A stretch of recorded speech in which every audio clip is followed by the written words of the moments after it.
FIG stock analysis and price predictions for Monday, 11th of August. Is it a buy or not? Which is very brief and short 1-minute video till the end to find out.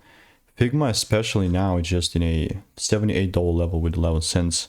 And for me, it's a bearish market. So again, not even saying this is like in a bad way or anything. It's just the truth. And I myself, having done well over 45,000 videos over 5 years, so seeing what's working for me and what's not.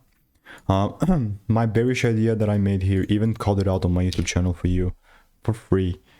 It was sitting at $89 at the time pre-market 2 days back, and then it absolutely delivered, and that's what I like about it. Because like I only got 1 like on freaking 400 views, but guess who was correct? Well, me. And again, I don't even have any ill intentions. It just means I'm sticking to my edge that I've refined over that 5-year time period, and that's part of the game. You know, that's part of trading.